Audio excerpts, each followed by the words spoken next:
Bapak saya Ki Nur Salim itu senang baca anekdot Nasiruddin Koja. Itu kalau bikin orang-orang aneh, itu dia datang ke satu pesta, pakai baju lusuh, pakai sarung lusuh atau celana lusuh, sama Sohibul Bait yang punya acara dibiarin. Setelah dibiarin dia pulang pakai jas, pakai dasi, pokoknya keren.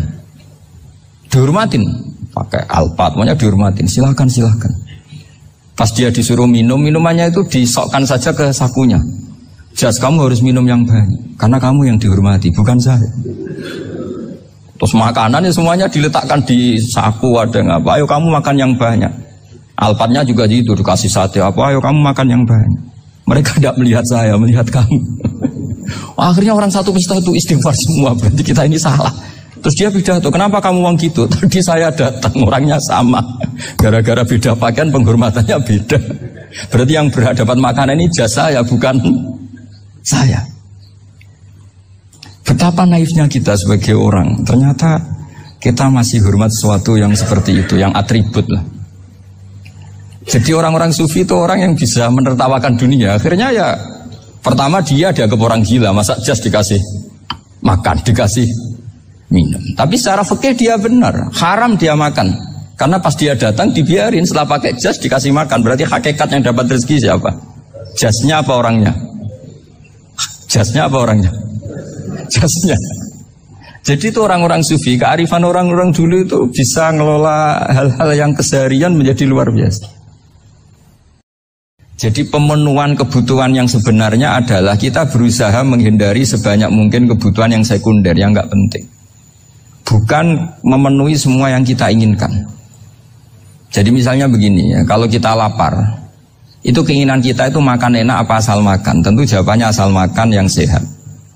Tapi kalau nuruti nafsu kita, makannya yang enak, teman makan ya enak, terus di warung yang favorit. Ini kan satu kebodohan. Kenapa untuk makan saja butuh definisi sekian banyak?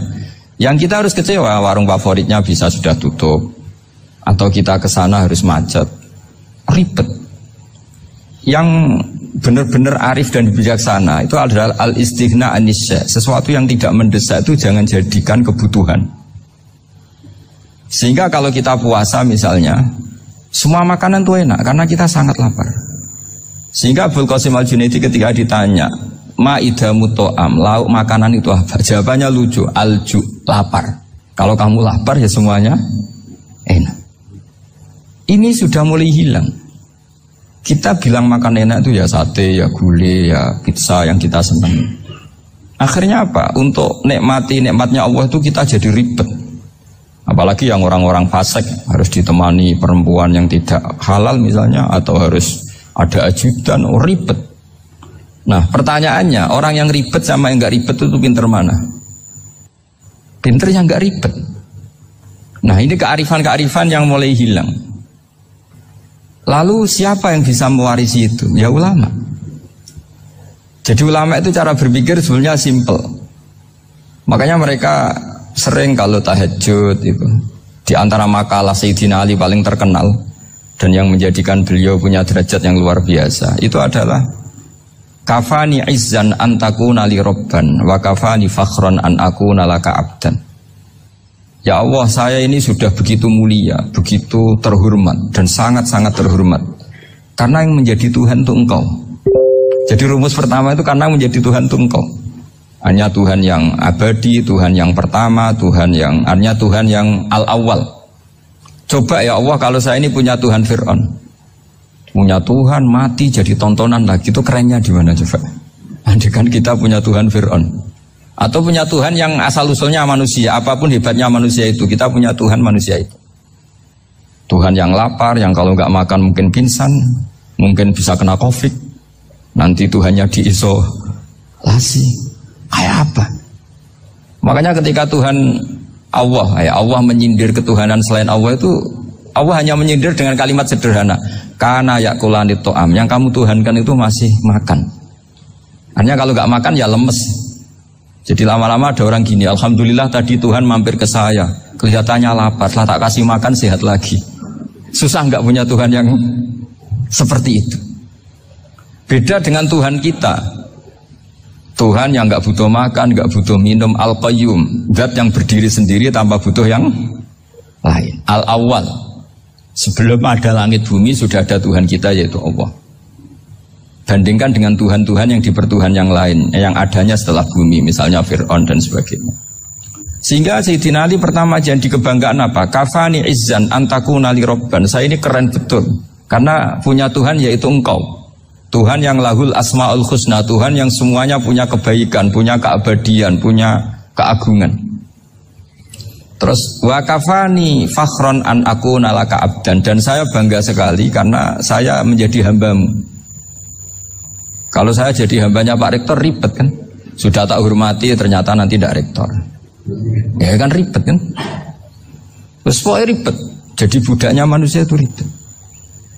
Makanya ada seorang wali datang ke temannya yang jadi presiden atau jadi raja. Datang ke situ karena tidak punya uang, mau minta uang karena temannya raja. Setelah sampai sana ternyata temannya ini karena orang soleh pas berdoa, ya Allah saya minta ini, minta ini, minta ini. Terus si wali tadi pulang. Tanya, kenapa kamu pulang? Ternyata dia sama, masih minta-minta kayak saya. Jadi sederhana dia. Sama-sama minta kamu, minta zat yang kamu mintain katanya. Jadi dulu itu orang itu sebegitu dekat dengan Allah. Sehingga si raja ini terus ketemu wali tadi tanya, kenapa kamu menyepelekan saya padahal sekarang saya raja. Terus ditanya sama wali tadi, karena temannya, kalau kamu di padang pasir tidak bisa minum dan harus minum 1 gelas, dengan ongkos kamu harus mengasihkan semua kerajaan kamu demi minuman itu. Pilih mana, minuman apa tetap jadi raja? Ya saya milih bisa minum. Saya tidak raja tetap hidup, tapi kalau nggak minum mati. Bagaimana Anda bangga dengan satu kerajaan sing la yusawi kak samain, yang tidak sama dengan segelas air. Jadi artinya terus mereka melihat jadi raja itu ya biasa, jadi presiden biasa, jadi rektor biasa, karena mereka biasa berlogika. Hakikatul izzah itu ya taqarrub ila Allah, yang benar-benar terhormat itu ya dekat dengan Allah. Begitu seterusnya mereka bikin paradok-paradok yang aneh, tapi itu menjadi pelajaran. Bapak saya Ki Nur Salim itu senang baca anekdot Nasiruddin Koja. Itu kalau bikin orang-orang aneh, itu dia datang ke satu pesta, pakai baju lusuh, pakai sarung lusuh atau celana lusuh, sama Sohibul Bed yang punya acara dibiarin. Setelah dibiarin dia pulang pakai jas, pakai dasi, pokoknya keren. Dihormatin, pakai alpat, pokoknya dihormatin. Silakan. Pas dia disuruh minum, minumannya itu disokkan saja ke sakunya.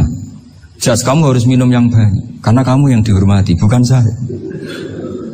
Terus makanannya semuanya diletakkan di saku, ada apa? Ayo kamu makan yang banyak. Alpatnya juga gitu, dikasih sate apa? Ayo kamu makan yang banyak. Mereka tidak melihat saya, melihat kamu. Akhirnya orang satu pesta itu istighfar semua, berarti kita ini salah. Terus dia pidato, kenapa kamu ngomong gitu? Tadi saya datang, orangnya sama. Gara-gara beda pakaian, penghormatannya beda. Berarti yang berhak dapat makanan ini jasa ya, bukan saya. Betapa naifnya kita sebagai orang. Ternyata kita masih hormat sesuatu yang seperti itu, yang atribut lah. Jadi orang-orang sufi itu orang yang bisa menertawakan dunia. Akhirnya ya, pertama dia dianggap orang gila, masa jas dikasih makan, dikasih minum. Tapi secara fikih dia benar, haram dia makan. Karena pas dia datang dibiarin, setelah pakai jas dikasih makan. Berarti hakikat yang dapat rezeki siapa? Jasnya apa orangnya? Jasnya apa orangnya? Jasnya. Jadi itu orang-orang sufi, kearifan orang-orang dulu itu bisa ngelola hal-hal yang keseharian menjadi luar biasa. Ada seorang wali melihat istrinya makan 1 piring, anaknya makan 1 piring. Ditanya, kalian kenyang? Wah kenyang sekali. Melihat anaknya minum kopi 1 cingkir seneng, kalian seneng-seneng sekali. Wah kalau seneng dengan hal-hal yang murah bisa, ngapain harus seneng dengan hal-hal yang mewah? Bodoh sekali saya. Sehingga terus mereka bisa qanaah. Qanaah itu ya hidup itu simpel, sederhana. Jadi tentu saya tidak akan ngomong yang muluk-muluk, selain itu tidak bidang saya juga apa ya. Kita ini butuh obat di kondisi Covid seperti ini, butuh kesederhanaan, butuh apa ya? Istihna tadi, kita harus istihna billah an ghairillah. Jadi sudah cukup bahwa Allah ini segalanya. Sehingga tadi saya dengarin himnenya Unisula, yang paling saya kagum adalah dimulai dengan kalimat-kalimat thayyibah. Di antara tugas suci Nabi Ibrahim dan semua Nabi adalah wa ja'alaha kalimatam baqiyatan fi aqibih. Nabi Ibrahim itu Nabi yang diberi gelar Allah. Dia adalah Nabi yang menjadikan kalimat tauhid itu kalimat yang abadi. Fi aqibih, di anak turunnya, di semua generasinya, baik anak turun karena gen maupun karena pembinaan, karena pendidikan. Ini penting sekali saya utarakan karena apa? Satu kehidupan itu sebenarnya digerakkan oleh kata-kata, oleh mutu kalau orang bahasa modern. Sehingga banyak ulama mengatakan al-ibarat qutun li'ailatil mustami'in, bahwa redaksi atau mutu atau pegangan hidup itu penggerak kehidupan. Sehingga sebetulnya manusia itu digerakkan oleh kalimah-kalimah itu, oleh moto-moto itu, oleh prinsip-prinsip hidup itu. Misalnya orang Palestina itu tiap hari ke pasar gitu. Mereka ke laut gitu. Ditanya, kenapa tidak takut tembak Israel? Jawabannya lucu. Kena tembak ya mati, nggak makan ya mati, nggak kerja ya mati. Ya sudah, sama-sama mati ya mendingan aktivitas normal. Tapi saya tidak menyarankan itu untuk melawan konflik. Ini cerita saja. Kamu jangan provokator itu. Karena ini wilayah sensitif. Jadi banyak orang yang poligami. Kalau ditanya alasannya gitu. Istri satu ya cerewet, dua ya cerewet, mendingan 4. Ya banyak ya gitu. Tapi ada yang kebalikan. Istri satu cerewet saja hampir jantungan. Apalagi 4. Tinggal matinya kan gitu. Itu semua yang menggerakkan itu kalimat. Kalimat itu satu pegangan. Banyak orang loh yang nggak ingin jadi rektor tuh banyak loh Pak Bejo. Jangan kira semua dosen ingin jadi rektor. Melihat rektor sibuk rapat, mempertahankan reputasi Unisula, terus sering pegang kepala. Ngapain repot-repot? Jadi tukang sapu aja dapat gaji, ngopi, rokokan, selesai. Bodoh amat jadi rektor, mikir orang banyak. Banyak loh orang yang nggak ingin jadi presiden tuh banyak. Karena ngopi nyaman, gak ada yang ganggu. Mau tidur sampai jam 9 siang juga gak ada yang ganggu. Sehingga mereka melihat pegawai negeri itu gak keren, orang kok diatur jam, disiplin. Itu memang cara Allah membagi rahmat. Mau kamu apakan coba? Cara syukurnya dia seperti itu. Bapak saya dulu tuh sering ngajarin saya, diajak jalan-jalan pagi-pagi. Melihat orang ngopi, makan uduk itu bapak seneng. Kok enak jadi wong awam. Ngene esuk-esuk nyemak bocah kesel kabeh kono enak ngopi rokokan. Bapak kadang iri sama orang awam itu iri. Sudah gitu berharap masuk surga kan enak sudah gitu. Tahu-tahu mati, tidak tahu ke surga apa ke neraka ya tidak tahu. Jadi nah orang dulu itu orang yang bisa mensederhanakan dunia. Sehingga ya sudah cara bahagia. Makanya saya alhamdulillah saya ini kerjasama sama UII sama beberapa kampus. Memang amdan itu sengaja. Kampus itu ya punya sistem yang nggak bisa mewakili sistem kiai. Kiai juga punya sistem yang nggak terwakili oleh kampus, juga sebaliknya saling melengkapi. Saya sering ketemu rektor UI, rektor kampus-kampus Islam. Mereka cerita, Gus pendidikan pondok harusnya dimodernkan gini-gini. Saya bilang, kalau pondok modern kayak kampus itu nanti saya ketemu Allah nggak bisa jawab. Kenapa Gus? Saya beri contoh gini. Kalau misalnya perempuan perawan lah atau apa saja, namanya perempuan, mau tanya tentang menstruasi atau haid. Kalau semuanya sistem kampus, dia harus kuliah dulu, registrasi dulu, kuliah dulu, bayar dulu, dan dapat jawabannya nunggu mata kuliah pas itu. Bandingkan kalau sistem pondok, saya tuh sering ke pasar sama anak saya dicegat sama ibu-ibu. Gus, anak saya ngalami gini-gini, keluar darah terus menerus, nggak 6 hari tapi 1 bulan penuh. Itu hukumnya apa Gus ya? Nanti saya mau sowan ke jenengan. Nggak usah sowan di sini aja. Ya sudah, sebelum mengeluarkan darah yang rutin seperti itu biasanya haidnya berapa hari? 6 hari ya sudah ikut yang 6 hari, yang lainnya istighatsah. Ngoten tok Gus ya udah ya. Begitu terus di masalah udhiyah Pak. Ya coba kalau semuanya pakai sistem kampus, daftar dulu, bayar dulu. Jadi ini nggak ada jawabannya, nunggu mata kuliah itu baru dapat jawaban. Itu biasa nggak sholat bertahun-tahun karena belum ada jawaban tentang itu. Nah itu kalau misalnya orang mati, tahunya cara memulasara jenazah itu nunggu kuliah dulu, pas mata pelajaran itu dulu, baru menangani orang mati. Berarti orang mati itu tergeledak semua. Tapi kalau kiai kan enggak. Kesini orang mati terbakar, kalau dimandiin malah badannya copot-copot, itu gimana hukumnya? Ini ada orang mati Gus Kendat, ini disolati apa enggak? Ada orang mati apa itu oplosan ya kan? Itu disolati enggak? Saya sering ditanya gitu. Gak usah registrasi Pak Rektor, gak usah registrasi, gak usah daftar, gak usah seminar. Makanya kalau orang kampus wani kiai itu ya kualat tenang gitu, karena ini yang on time ya. Tapi pondok seperti saya ya ikrar seikrar-ikrarnya. Pentingnya kampus karena melatih efisiensi waktu, disiplin, tata kelola manajemen sehingga kita ya hormat. Tapi tadi kita harus saling melengkapi sehingga saya tunjukkan ke publik bahwa saya hormat sekali sama polisi, sama tentara. Coba kita bisa apa ngadepi bandar narkoba kalau enggak polisi? Bisa apa coba menjaga NKRI kalau enggak tentara? Begitu juga.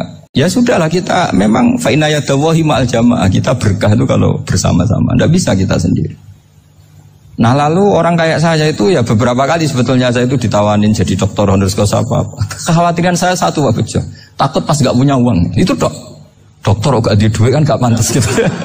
Jadi repot gitu, daripada beban lah sudah lah, gak usah dokter. Jadi kalau gak punya uang ya pantas, terus kalau ngebis ya pantas. Suatu saat kalau mati gak ada yang hadir ya pantas, enggak dokter gitu. Kalau sudah dokter kok masuk neraka, kayaknya apalagi rektor kampus Islam kok masuk neraka itu kan kok kayak agak pas itu. Misalnya rektor Unisiola ditanya mungkar nakir, nggak bisa kan kayak gimana gitu. Makanya harus sering ngaji saya supaya agak malu di depan mungkar nakir. Masa rektor ditanya mungkar nakir nggak bisa. Harus berani bentak, ini saya rektor loh Pak Mungkar Nakir. Masa kalau wali-wali dulu berani. Masyhur di cerita wali-wali ditanya marabbuka manabuka, saya ini guru tauhid. Kok kamu tanya marabbuka manabuka yang ngelotok? Kamu tidak pernah ngaji enak aja tanya. Jadi wali-wali itu ya rileks ngadepi mungkar. Saya yakin rileks wali di Bang Pak Rektor, saya yakin itu. Karena wali itu lebih dekat Allah. Sehingga orang dulu itu saya ulang lagi ya, ada satu kearifan namanya hidup itu apa? Hidup itu adalah cari sebanyak mungkin supaya hidup itu tidak tergantung pada banyak hal. Sehingga misalnya cara berpikir orang-orang modern itu sebenarnya banyak orang-orang ilmuwan yang nggak ngagumi Amerika. Bukan karena angkuh enggak. Untuk mempertahankan kebesaran negara sebesar itu, kebutuhan listriknya besar, kebutuhan tentaranya besar, kebutuhan apa? Sementara negara kayak Venezuela atau Swiss kebutuhannya ada banyak. Pertanyaannya, yang tergantung dengan banyak hal sama yang tidak tergantung banyak hal, itu pinter mana? Kalau dibalik pertanyaannya gitu, negara-negara maju itu tidak keren kalau dibalik pertanyaannya. Orang yang untuk mempertahankan eksistensinya banyak, butuh banyak hal, dengan yang tidak butuh banyak hal, itu pinter mana? Orang yang bahagianya nunggu jadi dokter, nunggu jadi kiai besar, kiai viral, dengan orang yang bahagia cukup dengan ngopi, itu pinter mana? Tapi kalau dibalik pertanyaannya, orang yang taunya nikmat hanya kopi dengan nikmat yang banyak, pinter mana? Makanya Mbah Mun itu kalau guyon itu lucu. Aku ikut saake, ambil wong desa sing mlebu swarga. Saya dulu eskal mlebu swarga kok disakeni. Akhirnya beliau memberi penjelasan. Wong desa iku roe pakanan enak, iku mau kopi mbek uduk. Lah swarga iku mau nuruti sing dikarepno. Akhirnya semua mangan wis ngopi, nguduk, ngopi ora roh pakanan liyane iku ora roh. Nasi mandi yo ora roh, pizza yo ora roh apa-apa. Terus saya bilang, wah lah niku nak nganti selera tentang wanita cantik. Iku juga sederhana. Rodok pesek ya wis cantik, rodok ireng ya wis. Apa bidadarinya seperti itu karena saking enggak pengalamannya. Jadi surga itu kan nuruti apa yang diinginkan. Kira-kira keinginan orang kampung kalau di surga itu apa coba? Makanan apa coba? Ya nak senengnya ketemel gemblong gitu. Nah, artinya malaikat lebih suka nangani surganya orang-orang kampung di Bang Pak Rektor. Ini sudah ribet ini. Makanan apa saja sudah dicoba ya. Terus kalau di mall tahu orang macam-macam, seleranya macam-macam pasti itu. Enak mana kalau sampai jadi malaikat pelayan surga? Suka ngelayani orang kampung apa yang orang kota? Orang kampung kan.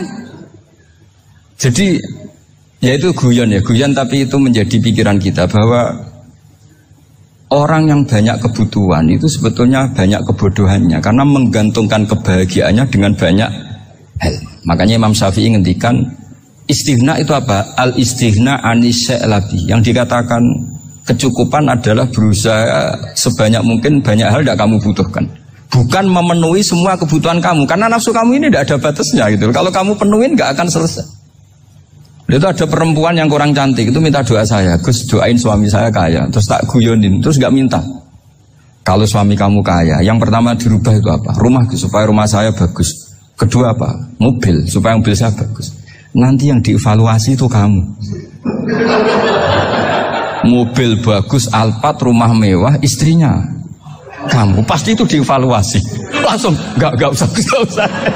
Sudah gini aja kan.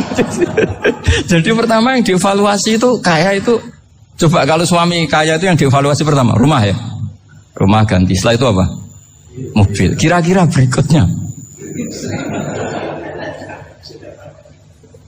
Akhirnya sudah Gus enggak jadi.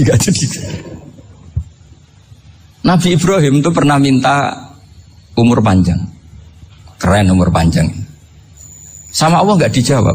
Datang orang tua gitu bertamu ke Nabi Ibrahim, terus disuguhi dikasih kurma. Apa itu? Kok kurma apa? Anggur yang sudah matang sekali. Sudah dimakan. Setelah dimakan meler keluar lagi, dimakan lagi meler lagi. Terus Nabi Ibrahim masuk lagi ke kamar. Ya Allah, doanya tak cancel. Nanti kalau saya tua kayak itu. Jadi Allah itu gak jawab langsung tapi ngirimkan itu. Akhirnya ya Allah gak jadi. Nanti takut itu. Saya pernah ngalami jadi kiai tadi, ada ibu-ibu ya gak pati cantik lah. Suaminya tuh miskin sekali. Minta doa saya supaya kaya. Bareng tak kasih pertimbangan itu udah gak usah gak jadi itu. Jadi itu kearifan. Tapi kearifan ini harus kita tanamkan. Saya nggak bisa membayangkan Indonesia yang besar ini, andai kan tidak ada qanaah, nerimo ing pantum. Coba sekarang ada Covid. Andai kan Indonesia itu kayak Perancis. Saya beberapa kali punya tamu orang yang hidup lama di Perancis, bahkan dapat istri orang Perancis. Itu dulu nggak begitu mencintai Indonesia. Tapi setelah di Perancis 2 tahun, wah Indonesia hebat. Di Perancis itu kata dia kalau cerita, semua kebutuhan masyarakat itu dibebankan ke negara. Apa saja minta negara, apa saja nyoal negara. Sementara Indonesia, coba kalau Indonesia mengalami seperti ini, kok tidak ada qanaah rimo ing pantum, bisa kios Indonesia. Orang miskin nyalahkan negara, kelaparan nyalahkan negara, apa saja. Tapi barokahnya dididik kiai, jogeman nyalahno wong liya. Urip nromo ing pandum, diame. Sampai gak ngerti kalau Covid. Banyak tuh orang-orang kampung itu, orang lugu-lugu itu. Mbah niki saking Covid, salam ning Covid, muga-muga umure panjang. Dikira Covid itu nama orang yang ahli sosial itu. Mbah niki dana saking Covid. Matur nuwun sampekno salamku, muga-muga umur panjang. Bingung kan yang nganterin ini. Ini gimana yang mau menjelaskan? Memang nggak paham. Ribet kan. Tapi saya pastikan bahwa dengan keadaan seperti ini kita bahagia, kita stabil, itu jelas barokahnya kalimat tadi, moto tadi atau pegangan hidup tadi. Makanya disebut al-ibarat qutun li'ailatil mustami'in, bahwa redaksi atau kata-kata atau pegangan atau filosofi hidup, apalah namanya itu adalah penyemangat. Penyemangat. Karena kata-kata ini memang luar biasa. Ketika sahabat perang demi kebenaran, zaman itu ya pasti benar karena yang dibela Nabi. Dulu itu kan enak zaman Nabi, yang dibela mesti benarnya, musuhnya mesti salahnya. Sehingga dulu itu memang harus tegas. Kalau sekarang mau tegas gimana? Yang kamu bela tidak mesti benar, musuhnya tidak mesti salah. Ribet kan kalau misalnya saya tukaran sama Pak Rektor, kamu mau bela mana kan bingung. Saya tidak mesti benar, saya tidak Nabi. Pak Rektor apalagi tidak mesti benar lagi kan? Ribet kan?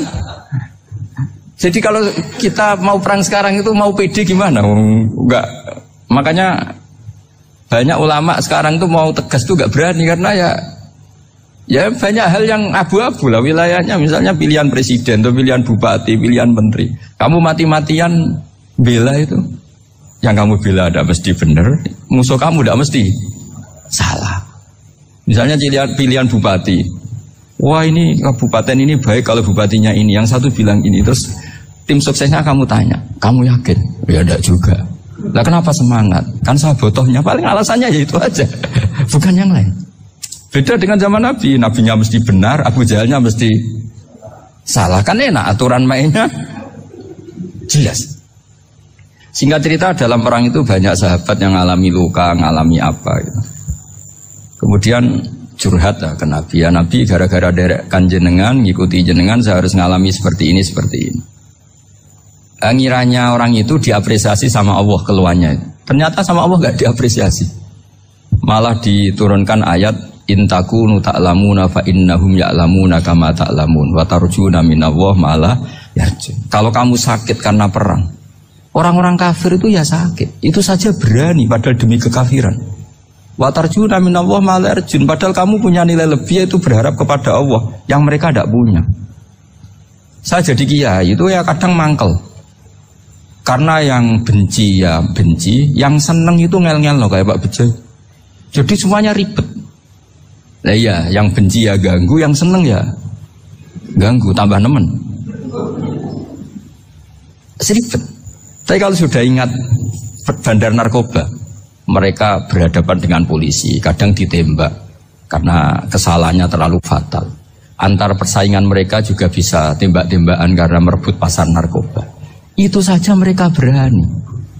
Kok kita yang jadi kiai kadang dicium tangannya, dihormati gak berani, hanya takut apa ya, musibah-musibah kecil atau problem-problem kecil. Nah iya, kalau kita bandingannya gitu. Kalau kamu mau tahajud kedinginan, itu masih nanti dihisab Allah itu gitu. Maling ayam itu keluar malam-malam, hanya dapat ayam. Itu gak takut dingin. Ya gak takut digebuki masa. Kamu mau tahajud saja takut dingin. Makanya nanti hisabnya orang soleh itu nanti dijajarkan orang dolim. Terus diperbandingkan. Wah itu habis kamu kalau itu. Jadi misalnya Unisola mau rapat, tapi ini malam, kalau malam dingin nanti sama masuk angin. Anak-anak pang di perapatan aja berani kamu. Kalau sudah perbandingannya gitu tuh ribet kita nanti. Makanya itu kalimat itu moto atau filosofi hidup. Sehingga diulang lagi nasihat itu. Iyam saskum korhun fakodu masal koma korhum mislu.